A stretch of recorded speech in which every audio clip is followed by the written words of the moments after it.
Greetings, everyone. Welcome to the Elm City Lit podcast. The Elm City Lit is a celebration of literary artists and literature of the African diaspora, like all Black literature from the beginning of time till now.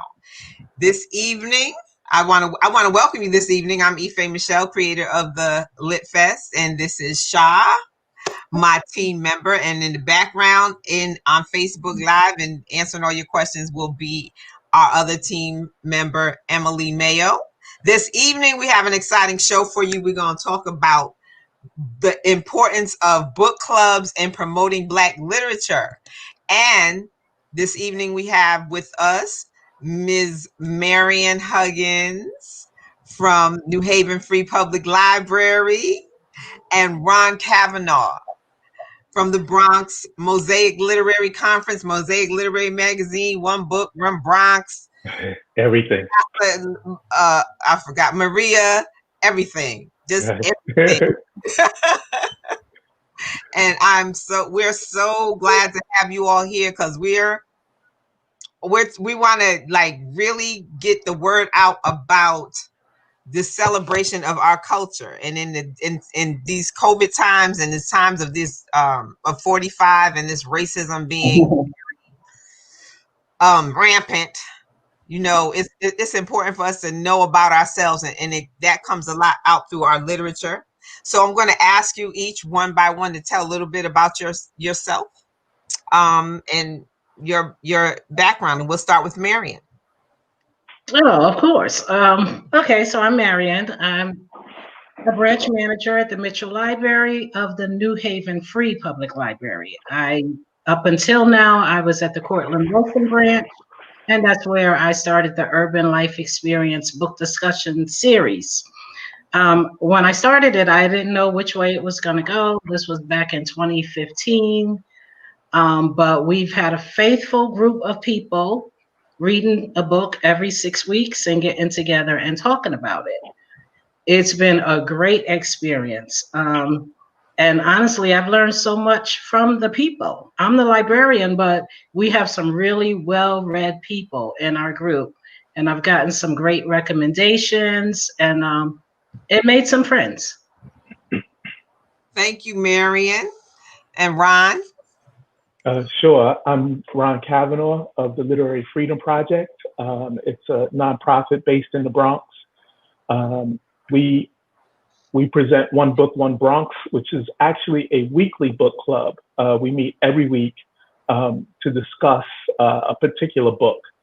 Usually we spend about 4 to 5 weeks on that one book, and those books usually reflect the demographics of the Bronx. So we focus a lot on Latin and African American authors, fiction, nonfiction, poetry. And from time to time, although we couldn't do it this year because of the pandemic, we also host writers throughout the Bronx. Thank you, Ron. Mm-hmm. And one of the reasons that I like to say one of the reasons I started the Lit Fest because I've loved reading from my childhood, wearing Coke bottle glasses, one of them geeky kids reading all the time. But I want to say I met Ron at a literary conference in Queens, right, Ron? Right. Oh my God, that was like early 2000s. Yeah, something like that. And I've at been least 10 years. Yes, and then on and off. Well, then I moved to New York. I was living here. Then I moved to New York and attended the Mosaic Literary Conference. Had the honor to attend that, and was really inspired. And so, and also while I lived in New York, I did the several book clubs. Like Mary was mentioning earlier, people doing several book clubs. But moving back to Connecticut and wanting to start something different and new. And to have a book celebration and to celebrate in this Connecticut, because people don't think Black people live in Connecticut. To start this book festival just on focus on African American literature from the African American diaspora, because I want to say we have some great writers from the Caribbean and South America and the continent as well. So, like I said, when I was young, I was also inspired by knowing that in New Haven, Lorraine Hansberry, who's one of my favorite writers, as I do write some plays. Raisin in the Sun was previewed here at the Schubert Theater first before it went to Broadway, and she actually wrote a few things in the Schubert in the hotel here, as well as had that at the Schubert. So, and I was fortunate enough to have a family that of educators that promoted, like, what was focused on literature, especially Black literature. So one of my first questions to ask y'all was, when you were in grade school or high school, was there Black literature? Was there a teacher or somebody that introduced Black literature to you? Marion? I did not discover any Black literature in grade school or high school. We did have a school library, and I went there all the time. And I would just pick out anything that I saw on the shelf. I probably didn't know there was a such thing as Black literature. I do remember picking up a biography of Nikki Giovanni, like when I was in middle school. And that was awesome. It was like, wow, she was talking about stuff that I knew about, because most of the stuff that I read, I couldn't even relate to it, but I just loved reading. Later on, I think I read like some biographies that, other poets had written, but they wrote about like their young years. The first serious book I ever read was Song of Solomon by Toni Morrison, and I was an adult. I was 18, and I read it all night. Wow. I would turn off the light to go to bed, and I would say, oh my God, what's he gonna do? And I get back up and I turn the light back on, and I finished at 5:00 in the morning. I've read it like 4 more times since then. It's my favorite book of all time, and I was 18. The first time I read a novel by a Black person. All right. And how about you, Ron? Like, what's your earliest memory of Black literature being introduced? Yeah, I would probably say I used to read a lot of sports biographies. As being a young man or a boy in elementary school, I tended to gravitate towards like these. And they come like a little kit or set of books. Muhammad Ali, Joe Frazier, Wilt Chamberlain. I just was constantly reading those kinds of books. The first book that I could kind of clearly remember reading was I Am Third. It's the autobiography of Gail Sayers. I think that was written in the early 70s, maybe 73, 74, somewhere around there. And that's the first book I can kind of clearly remember reading on my own, and not just picking a book off the shelf because it was there, but being interested in reading a book. Also, the autobiography of Malcolm X was in our house. And later I read it, cover to cover. But early on, I used to just like open it up and just look through the book, read little passages here and there. I can always remember that book being in our house. As a kid, I used to go to our local library and every Friday and just pick out different books to read.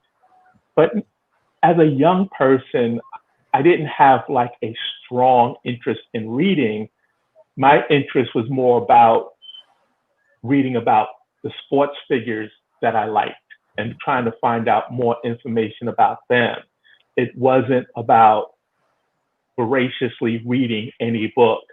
It was just like trying to learn more about Jim Brown and Walt Frazier and sports idols like that.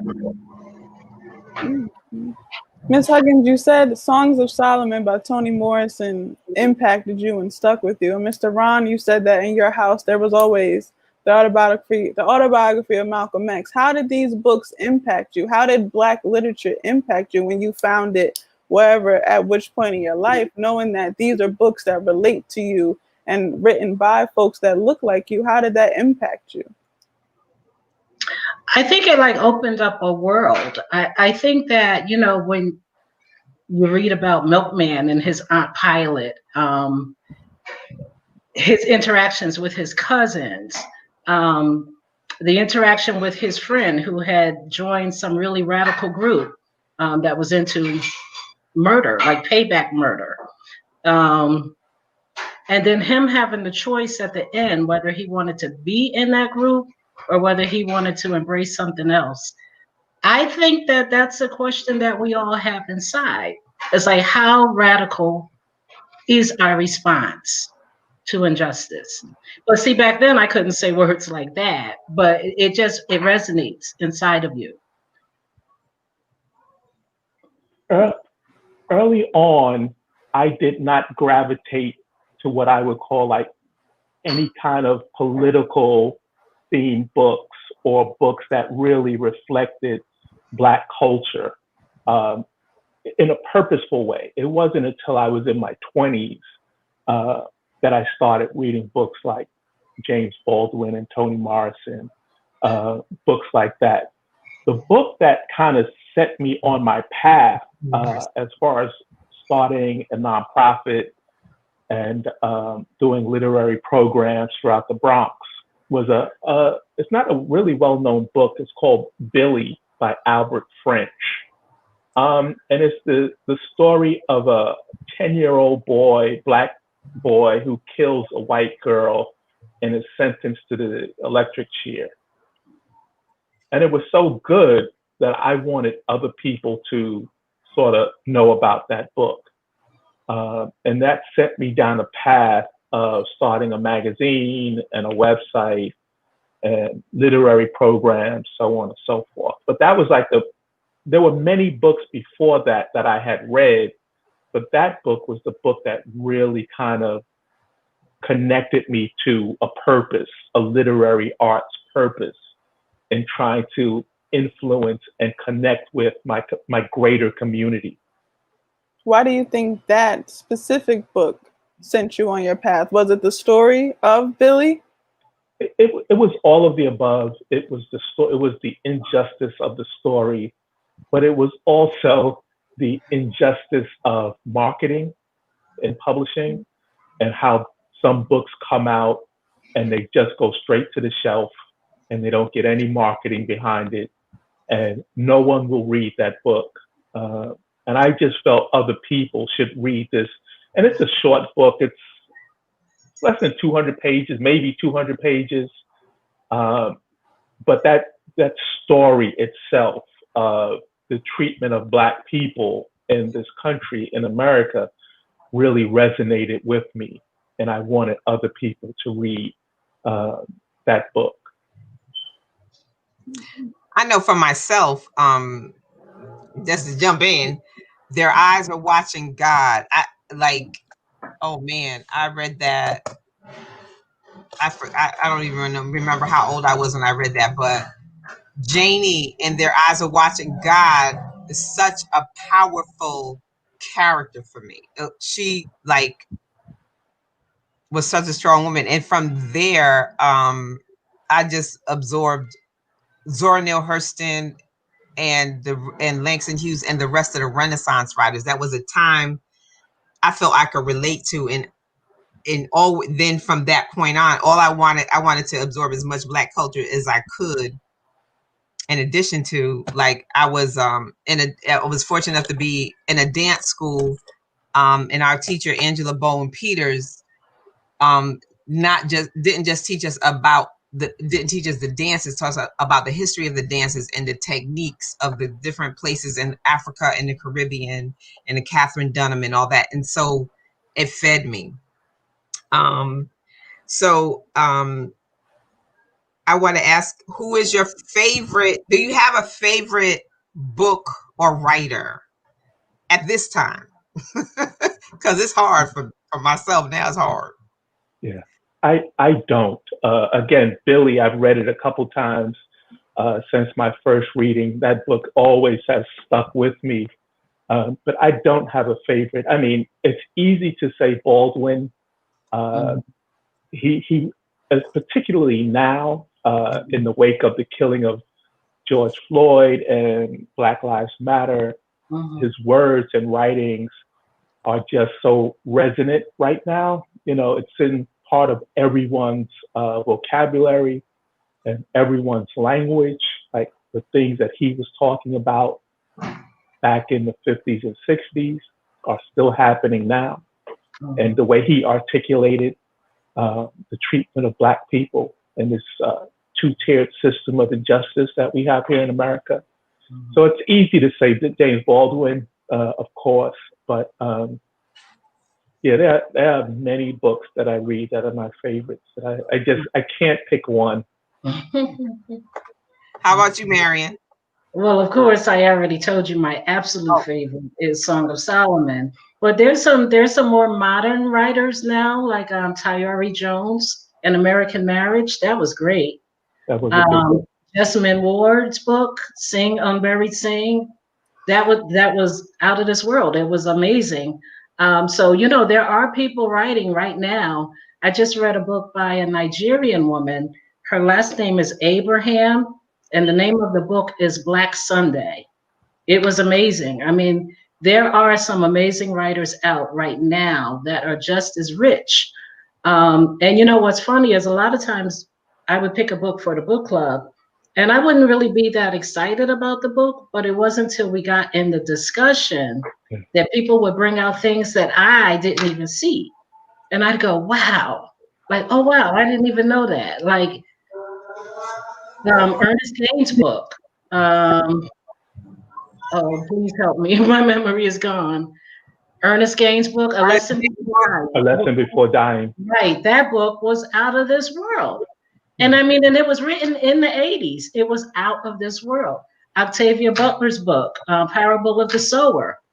She wrote it in like 1993. It could have came out last year. Right? Yeah. I mean, the corruption, the pollution, the environment being destroyed, the plantation capitalism.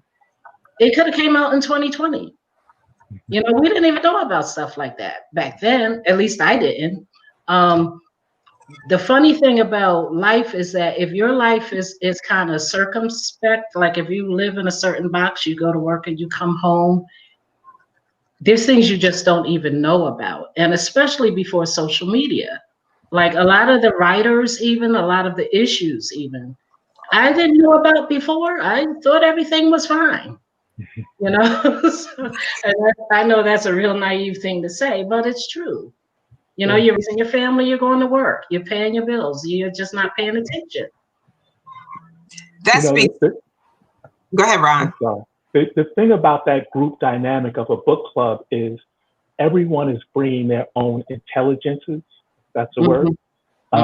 So when we read All About Love by Bell Hooks, and we had 80 people show up, you're gonna get, or at least come into the Zoom chat, you're going to get 80 different, or at least 40 different, because everyone doesn't speak up, 40 different inputs into what that book is about. You know, so there are things in that book that I read one way that people saw differently, and that's the beauty of the book club. You know, that community that sort of builds on each other. It's not just about your singular perspective anymore. It's about what the group is thinking and how that group influences how you think, or, you know, or how you read about read a book. What do you all think that a good book club needs? You spoke about good group dynamic, and several people are, of course, going to bring their different viewpoints, but what do you feel like a good book club needs? You know, one of the things that we do in our book club, because we meet weekly, it's important that we try to get a consistent turnout, but we also try to encourage people to lead the conversation. So we do have a facilitator, and our facilitators are different, each one how they facilitate the book club. But one of the things we try to do, at least when we're facilitating, is lay back and let the people in the book club lead the conversation. more than anything, I want people to have a sense of ownership about our book club, that they're not there to be facilitated. They're not there to be guided. So if they come into the book club and they want to lead that conversation, or they want to refer back to points that were made last week, or if they read ahead in the book, or if they want to bring in personal aspects that connect to the book, we encourage that. We encourage people to speak up, to lead the conversation. Even though we have people, facilitators, who will gladly lead the conversation, it can't be about the facilitator if it's going to be a good, healthy, and diverse conversation. With it being on Zoom now, from switching from in-person to Zoom, has that taken away or maybe added more to your book club experience, now that people have more time to really sit and reflect? And now meeting in a book club might be more of like going out. Now it's like, okay, I finally get to see other people and talk and converse. How has that been since the pandemic began? At first, I resisted it. I have to say that I actually let a book club time go by. And it's unfortunate because we were reading the Lucille Clifton book, the poetry book. But I just wasn't sure that I was comfortable with the technology, or that the members would be comfortable. Well, since then, we regrouped and we read a book called Citizen Outlaw, how one man went from gang leader to peacekeeper. And the book is about William Outlaw III. Some of you might know him or know of him. And he actually came on the Zoom call. And that's something that wouldn't have happened probably if we were meeting in person. So, and we stayed on a really good long time, like 2 hours. I wanted to ask Ron, how, when you were meeting in person, how could you accommodate 80 people, or was it not that many people? It wasn't that many people. So how our book club in person is usually set up is we invite people to come every week, and the first week we give everybody books. So we purchase books, at least 25 books, and we give them to all the participants. Meeting in person, we've had as many as 45 people, and that was a little too many people, to be honest. But we're not going to turn anybody away. But on Zoom, because anybody can come in Zoom, like you, when the quarantine first started, I was actually going to use it as a time to sort of take some time off and regroup, because doing a weekly book club it's almost like doing a full-time job. There's a lot of prep involved. We buy refreshments for everyone. We try to buy books for everyone. So it's a lot of time and energy that goes into it. And I just wanted to take some time off. But book club members were like, no, we got to meet, because we were in the middle of a book. We were in the middle of A Lucky Man by Jamel Brinkley. And I think we had one more book meeting to go, and people wanted to do it. So I'm all into technology, so setting it up was cool. And then after that, we are contracted by another location to do their book club. And they wanted to continue also. So now we had to continue with them. So once that happened, I knew we had to continue as a weekly book club. But now being on Zoom, people from California come, Ohio, the Carolinas, Florida, Connecticut. They're coming from all over the country into the Zoom chat. So that's why the first week we read discussed All About Love by Bell Hooks. 80 people came. They all don't talk. Maybe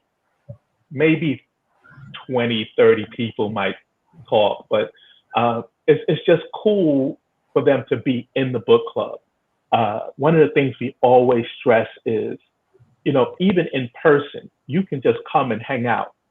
There's no pressure for you to participate in the book club actively. If you just want to be in the room listening to conversation about a book, that's cool also. But if you want to come and you want to lead the conversation, by all means, we encourage that also. You ever have anybody who just really, I do go around the table. I've never had more than like 20 people. And I do go around the table. I take tables and put them together so that we're all sitting in a square. And I do go around the table and ask each person, okay, so-and-so, what do you think? And sometimes they say, I didn't get a chance to read it, or, or sometimes they say, well, I'm only halfway, but I do think this. Everybody doesn't talk the same. Yeah. But then you have some people who really, really want to express themselves. Yeah. And sometimes they go off in a direction and you have to rein it back. But you're not. We don't try to rein conversations back, nor do we call on anyone. I always say, like, the book we're reading is really about your life. So if you want to bring your life into the conversation, by all means. If you want to read one sentence, then talk for 15 minutes about that sentence and how it connects to your family, and you just want to talk specifically about your family dynamics, we encourage that. Sooner or later, it seems like the dynamics of the book club is to let it go free, and the conversation will come back to the book. It always comes back to the book. But we really want to use the book as a way to kind of stimulate conversation. Almost like a jumping off point, right? What's that? Like a jumping off point? Exactly. And that was in person, and it's also on Zoom. We're not so strict about. The only rule that I tell the facilitators is we do not call on people. We let people speak. If they want to speak up, they will. If they don't, I always joke, you can just come, sit down, smoke a cigarette, whatever you want to do, if you do not want to participate. But if you do want to participate, we have space for that also. So. It seems like you both have two different styles of book clubs.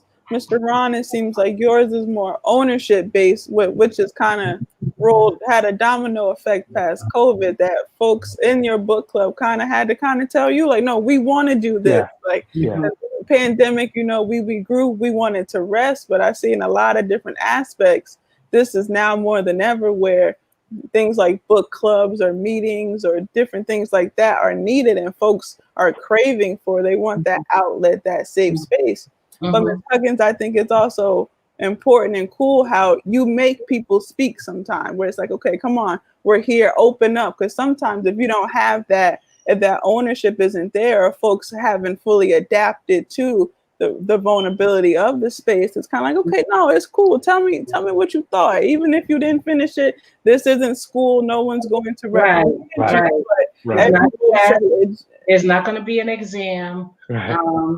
It's funny. Some people are true introverts in that they don't want you to call on them. Yeah. But some people are fake introverts. Say, Sharon, what did you think? Or Martha, what did you think? They actually feel left out.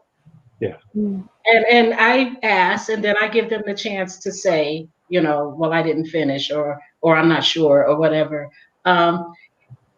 It's been working. I think our numbers are a lot smaller than yours, Ron. And also, when we were meeting in person, we were meeting inside the library. And there's freedom, but there's freedom within a structure. Yeah. There's a time structure. I have to go back upstairs and be on desk after an hour and a half. And the building itself, there's rules. Like, I couldn't say, hey, smoke your cigarette, because you can't smoke your cigarette at the library. So we don't have as much freedom. Yeah. I kind of think that maybe you could go longer. How long do you normally go? An hour and a half. Okay. Usually it's from every Wednesday from 7 to 8:30. Okay. I also want to be clear that when we meet in person, in person, you cannot smoke cigarettes because we meet in the gallery in both locations. So we're in 2 locations. And they're both galleries, so you have to respect the art around you. In most places, you can't smoke inside. I'm kind of referring to when people are at home. Okay. But okay. One of the important dynamics that we have that most book clubs don't is we meet weekly. So we don't expect people to read an entire book. Usually, how it works is we divide the book up into quarters. And then we discuss a quarter every time we meet. And we usually meet 4 to 5 times to discuss a book. So that dynamic, I think, builds a community. Like Shah was saying earlier, I'm really, like, all the programs that we do with the Literary Freedom Project are around building community. I mean, books are wonderful and great, but we're really interested in building this community of readers and having this community of readers go back into their kind of respective familial communities, work communities, education communities, and almost be ambassadors for reading, and just try to convince people, if they want to join our book club, that's great. But if they want to start a book club on their own, that's even better. That's how we really grow. Not so much everybody joining us, but different people just go back in their communities and form book clubs. I read that on your website, Mr. Ron, on the Literary Project, that you want to rebuild these bridges. And is it based the books that you have? Do you see more engagement I read that you were having books around gentrification, racial injustice, equity, women's rights. Now, when you get into these types of subjects, how do you see folks in the group respond? It's interesting. When we started a couple of years ago, we read a book, and we're actually reading this book again starting in September. But we read a book called Bodega Dreams, and we didn't have a good turnout. We were literally like having 2 people, 3 people coming, and I was like, this doesn't look so hot. I don't know what's the dynamic going forward. The next book we read was Sister Outsider by Audre Lorde, and it just blew through the roof. That was the first book we had. After having 2 or 3 people, we were now having 20, 25 people coming. And since that book, it's been consistently that way. No matter what book we read, and we mix it up, fiction, nonfiction, science fiction, poetry, we've all, at the minimum, we have 20 people. And like I said, for All About Love, we had about 80 people come. So they've always been like good turnouts. And how long have you been doing this? 2 years. We started literally September of 2018 as One Book, One Bronx. I made a couple of stops in 2014, then again in 2015. I just wasn't. One of the things about my book club is I have to raise money. So we pay our facilitators. We also buy books for everyone. So it's a financial endeavor. It's not just inviting people to come together. Even using Zoom, Zoom costs money. So one of my responsibilities is just, fundraising and writing grants and things like that. So it's more than just a book club. This is like really a public program that I'm trying to recruit people to participate in and then go back into their communities and replicate. Now you both have your own book club that you currently are working on, but not maybe Maybe the one you have going now, but throughout book clubs that you've been through throughout your life, what bonds and memories have stuck out with you? Have you made long-lasting friendships? Do you remember a time in a book club where you just like something that profound was said and always has stuck with you? Have you had any of those experiences? I've actually never been in a book club before, but I'll tell you a funny story. One of my best friends is in a book club, and one of their very first events was to host the dance, and it was a huge success. And they hosted the dance, and the monies kind of financed their book club from then on. So I was always like on the outskirts of that book club, but I never literally joined it, although I had great friends in it. Yeah, I also never belonged to a book club before I started one. But I've really made some really strong friendships. Again, we're trying to build a community. Just recently, one of our members had a baby. Okay, is this me? So it is like so much love around the fact that, this baby was born during our book club. Jessica, she joined the book club a couple years ago, and then she brought her partner into the book club, and now they have a baby. And the baby, when we're on Zoom, Jessica holds the baby up, like the baby's participating in the book club. So, it's things like that that we really try to. I mean, we can't encourage everybody to go and have a baby so they can be part of the book club, but we are trying to encourage these sort of close familial dynamics that happens when you meet weekly. It is more likely that that rhythm sort of builds in camaraderie. There's a sense of normalcy. It's kind of like office dynamic too. We used to spend so much time at work where our work family is like, we see them more than our real family. So right. Things become natural. And I think Zoom has allowed, everybody's in everyone's house right now. So if you have your baby, you can't really hide it anymore. Folks have to acknowledge that human aspect, that there's children, that dinner has to be made, that folks have to eat. And we encourage that, so even when we were meeting in person, some of our members had like childcare issues where they had to go pick up their son or daughter. And I tell them, you can bring your son or daughter to the book club. Usually they just sit quiet and, do PlayStation.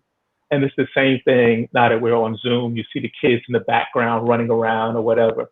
And so we encourage this idea of the importance of reading, that parent or that adult caregiver is making time in their life for this, for this aspect of their life, this activity of reading a book. It is really important to make that real for young people and kids. Representation matters, and I think these kids will remember being there and seeing their they'll tell stories and they go, I remember going with my mom to her weekly book club. And when they get into college and they hear about book clubs, like, okay, there's that link is there. That community is there. I remember my grandmother, she wasn't reading, but she'd have folks come over and they play cards. And as I got into college and folks were playing cards, that it all connected. It was familiar. And I think we're an intergenerational show here. And I think those bonds is what you remember, and it carries through your lifetime and sticks with you. Now, you both have been more facilitators than in book clubs. As a facilitator, you have that responsibility, and you kind of see, looking out, how when you see folks get engaged in a book. And Ms. Huggins, you spoke about being up all night. I remember some books will keep you up all night. I have been up all night reading books as well. Assata Shakur autobiography, I had to finish it the day I got it. And I wish I would have spoke earlier when we talk about books that impacted us. That book I think about every day. To see and read about this woman fighting for her life, fighting for her freedom in a system where you're fighting for the rights of your people, but you're being punished for speaking out, and going through her whole case and having to escape, and no one knows how she did that, but just to know that that has happened. When you spoke about Billie, it made me think about her, because she's still alive. And it's like, how do you can't forget that once you know that these things have happened. Once a book has opened up your eyes, you can't act like you haven't read it. Once you've woken up, you can't go back to sleep. And I think books give you that, where you have to create you have to create the picture for you. A book, you can be, I was in Newark, but reading that book, I was with her on the turnpike. Some fantasy books, they put you in these sci-fi where you feel like you're there, but then you're reading and you're so excited, and people around you looking like, are you okay? And it's like, I am on a journey right now. I'm on a journey. It's like, you could finish it tomorrow. No, I cannot finish it tomorrow. I need to know what happens now. I remember in college, I wouldn't start some books because I knew that it was going to take over. No matter what the homework was, philosophy could have been great that day, but I needed to know what's going on here, and then we can get to that later on. And that's the beauty of books, you know, that kind of transporting you from one space to another space that is completely disconnected from your reality, but it's building who you are, you know. It bridges that gap. Now, Ms. Huggins, now before you became a librarian in the New Haven Free Public Library system, you worked at the post office, but you have a really unique story. The day do you want to tell us a little bit of that story? I was a clerk. People who know the town, I was a clerk in the Hamden, called the Whitneyville branch. I worked at that spot for about 19 years. So, you know, I saw people have a baby, and I saw them bring their baby to the post office in the stroller. Then I saw those babies grow up and go to college and come home for summer break. And I'd be like, oh my God, I remember when you were in the stroller. So I stood in the same spot for years and years. And, you know, as far as customer service, I loved my job, but I always wanted a job that had to do with literature. You know, again, that's why I pursued librarianship. But in librarianship, there's customer service, but there's book work as well. There's ordering, there's weeding, there's shelving, there's emptying the drop box. There's a lot of unglamorous parts to working with books. So I kind of feel like having the book club was the bright spot in my career. It was, okay, I would go and buy the Nutri-Grain bars and the little oranges and the waters and get my table set up with a tablecloth, and the people would come and they really appreciated it. In addition to the people who came, and Ron probably knows about this as well, there's a whole army of people who are just reading the book, but they don't necessarily want to come to a meeting. I don't know if that's the case, Mr. Cavanaugh. Definitely. Yeah, we have that also. People will tell me that they're reading along with us, but they're not in the book club. And that's, you know, they're reading. So, they're reading. You know, that's and they would not have read those particular books. I like the fact that, like I said, I do take a lot of recommendations. I've been writing down books that you've been talking about. But I like to be able to lead people in their reading, because when I was a person who just went to the library and picked out everything because I didn't know up from down, I read a lot. But I like the fact that I can curate a list for the year. And those are the books we're reading for that year. And the people appreciate it as well, because they tell me, I wouldn't have known what to read. You know, I read the back of the cereal box while I'm eating. That's how desperate I am to read some words. So it's nice to be able to curate a list. You know, it takes research, it takes time, but the people appreciate it, you know, and they express the appreciation as well. And a lot of folks right now are looking for book lists and different books to I feel like social media has sparked a lot of folks want to read more about racial injustice, women's rights, economic injustice, and new writers that you spoke about. What are some new writers that you guys would like to put on? I have on the Black Girls of Sunshine T-shirt. Our New Haven's very own Sun Queen Sheet is a writer. We had her on our show. We spoke about her book. But who are some new writers that you feel like should be getting some shine that aren't really spoken about in circles? I think that Lucille Clifton, that you guys should go back and look at her poetry. And you know what's so funny is that I've been through years and years and years of school, never heard of Lucille Clifton before. I bought the book, and you might know her, Ron, that Glory Edom put together. Yeah. An anthology of all different kinds of writing. Mm-hmm. Well, I discovered Lucille Clifton's poem, Homage to My Hips. And I thought, oh my God, Homage to My Hips. Yeah. So I had to go and get her book and read the rest of her poetry. It was awesome. I mean, I was just like, wow, how did I never hear her before? Like you, again, we read some Latinx writers, we read poetry, we read short story collections, short story anthologies, and we also read some YA. So I've gotten to read Long Way Down and Acevedo, so it's been great. It's been great. Just trying to mix it up, have some YA authors as well as some adults. We read Claudia Rankine's book, Citizen. Most people said they didn't understand it, but we read it, we discussed it. She has an art exhibit online. You guys should take a look at it. She and her husband. And she's coming out with a new book. I can't remember the title of it. I want to say Just Us. Does that sound right? It could be. I can't remember. It's coming out in September. And Okay. We just finished reading a collection of short stories by a Nigerian American writer, Kem Joy Ukwo. The book is called Lock Gray, Link Blue. It was an excellent book.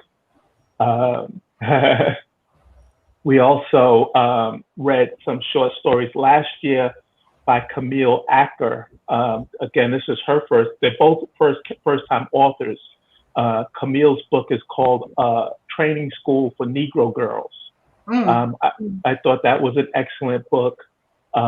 Freshwater by Akweke Amizi. And she just came out with her second book. And I think she also put out a YA book called Pet.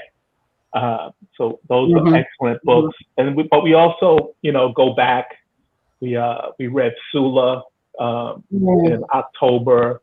We just read Corregidora by Gail Jones. Oh my goodness. Which was a wonderful book. So we kind of go back and forth. Next month we're reading the new Jim Crow, Michelle Alexander. Gail Jones has a new book coming out too, and I think she has for 12 years. So we've been waiting a long time. So Ife, you're smiling. I want to know the reason for the smiling. Listen, I'm listening to this book talk and I'm excited. I'm a little embarrassed because ever since the storm 2 weeks ago, my desktop has been acting up. So I had to switch devices. Okay. Technical difficulties. Yeah, but not in the middle of the thing, But it's okay. It's okay. But I'm excited about this book talk. I'm listening to y'all talk. Yeah. Did she ask you all about how you come to select the books for each month?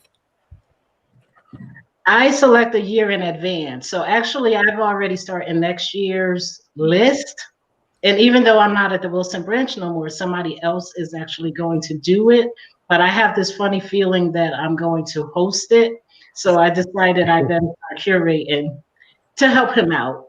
And so I've already started looking at titles because I try to go back and get something from the past, what we call classics.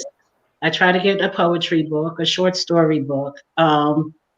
so that it is mixed up. I want to end up with 8 or 10 titles because we meet every 6 weeks, unlike Ron's group who talk about the same book for, pretty much during a 4-week span. We read the book over 5 weeks and then we discuss it. So it's a little different.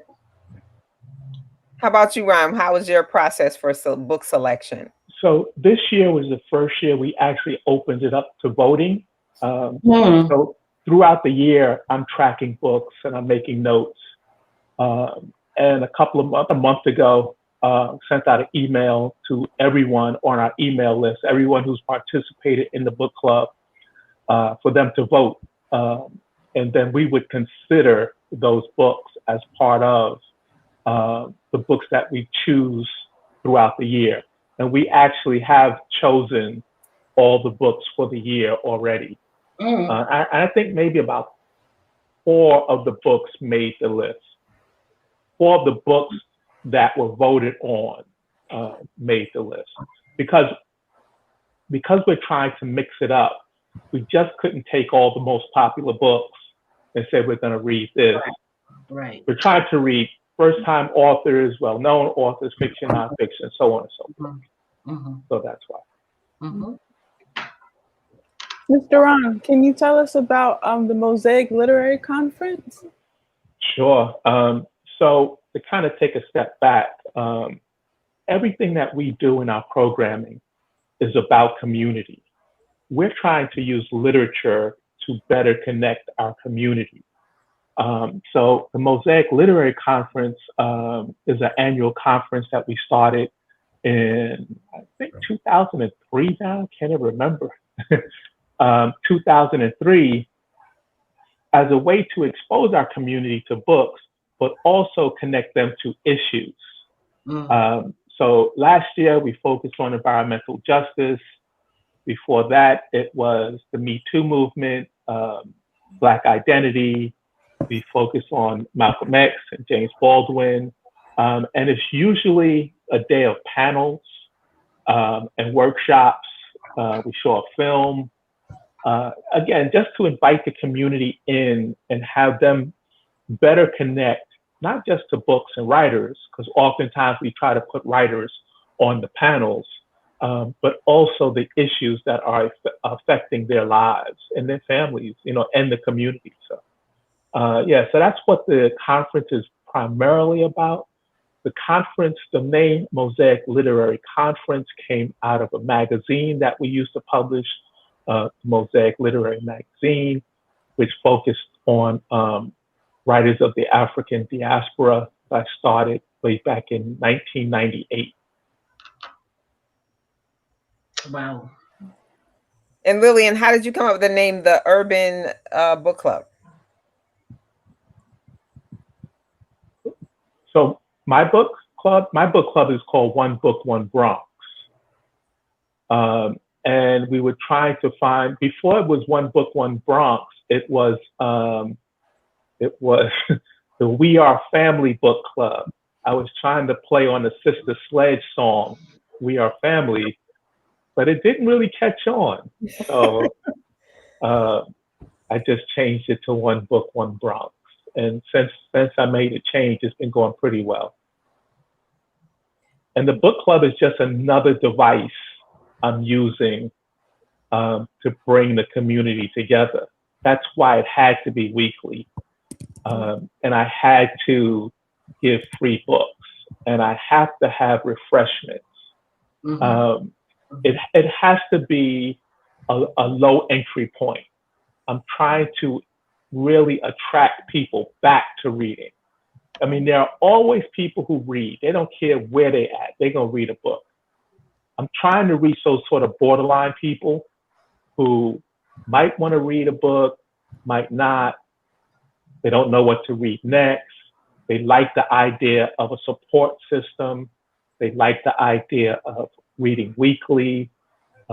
Weekly is almost, I call it a church for a lot of people, in the same way that you go to church and you devote that segment of time, a segment of your Sunday to, worshiping God. you can devote a segment of the rest of the week to reading books and coming together and discussing books.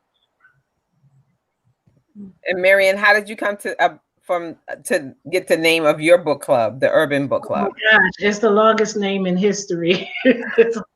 The Urban Life Experience Book Discussion Series, okay? Okay. Or if I write it, I think, what can I take out? But then I read it over and over and I'm like, well, wait, if I take a word out, it doesn't fit. So I'm stuck with it. When I first started the book club back in 2015, it was going to be called the Man Up Book Club. And it was supposed to be for men. And we actually led with a book called Man Up by Carlos Robinson. And obviously the All Men Book Club didn't really work out that great because men like to read, but they don't necessarily like to sit at a table with other people and eat some oranges and some Nutri-Grain bars and talk about it. So I do have male readers who take out the book because, of course, we're at the library, so we buy the copies. We've had experiences where I've had Yale Humanities donate the copies. You know, I just send them, this is what we're going to read, and they send out the books. I do have male readers, but they're not. I do have one male who comes all the time. He's really consistent, but for the most part, the males kind of read on their own. And, you know, they'll wander into the library and they'll say, oh yeah, I finished the book, or, you know, I saw what you wrote about the discussion. It seemed like it was good, but they never want to commit themselves to just sit down and read with us. But it's okay. It's all right because they're reading and they're getting it. And I know that they're reading because they're emailing me with book requests. So they're interested. You know, the funny thing about being an avid reader is that when you're very young, you might be the only person you know who reads. I remember taking books out the library and people going, oh my God, like, where are you going with all those books? Like, are you going to a bonfire? Like, what is that about? So the book club gives people who like to read a chance to be together and talk about it.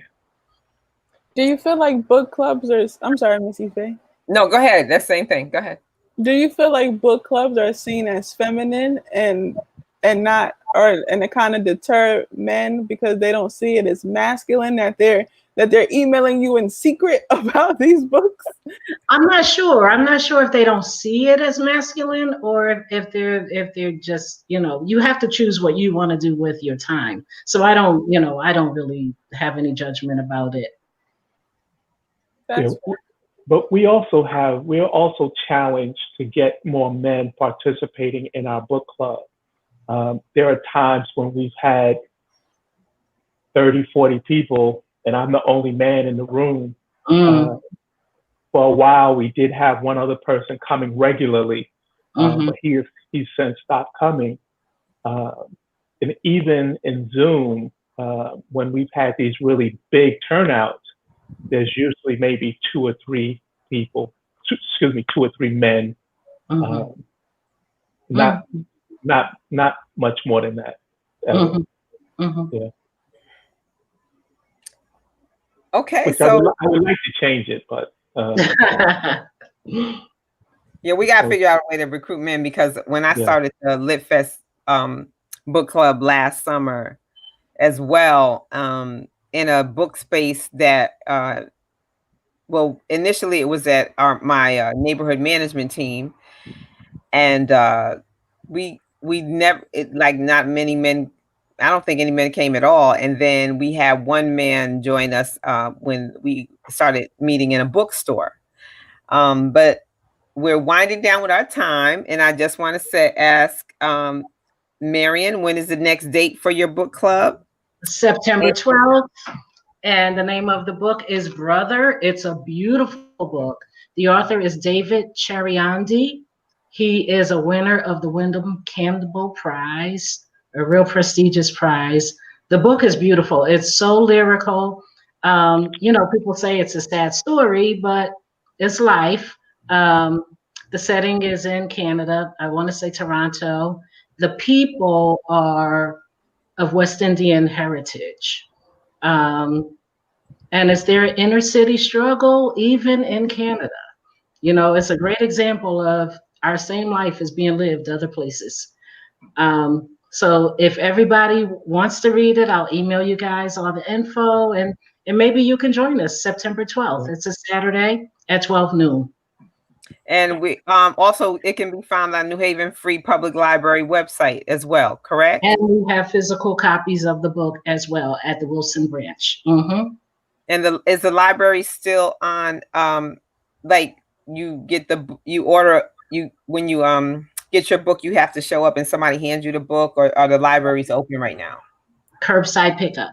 Curbside pickup, that's it. Okay. You can call, you can do it online, whatever's convenient for you. We'll meet you right at the door.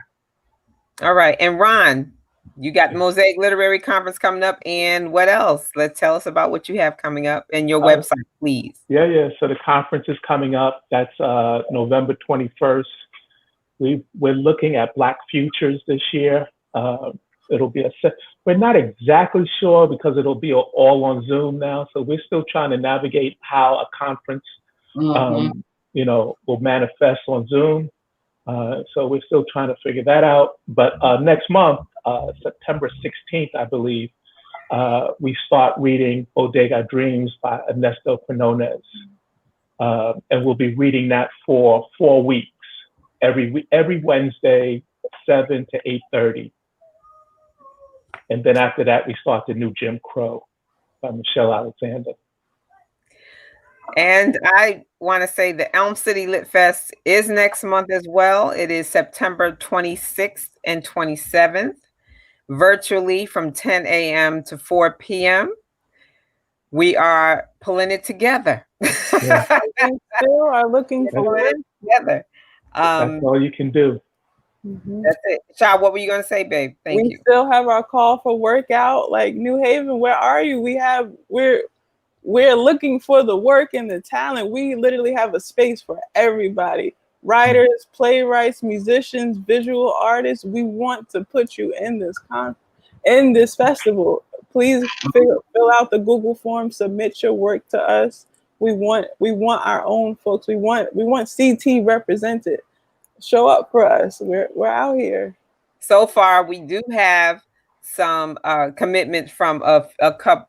We have commitments from 2 children's literature, two children's lit book writers, and we're going to have a Black comic book and panel discussion led by Dr. Bill Foster.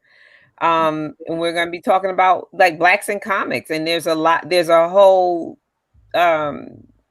audience for that, and there's a lot of Black people now making comics, and on the heels of what is that movie, Wakanda? Black Panther. Black Panther. Mm-hmm. And we're also speaking with another organization out of New London, Connecticut, about anime and cosplay. And we'll be having some rich panel discussions. We're going to have another discussion on the importance of promoting Black literature and Black book clubs, because one of the things I do know for both of you, I'm sure you've had some authors that were I was honored to be on the Casa Maria book club when Okwu, what's her name? Okwu? Yeah, Kem Joy Okwo. Kem Joy Okwo was on and talking about her book, which was those short stories. Oh my God. Yeah.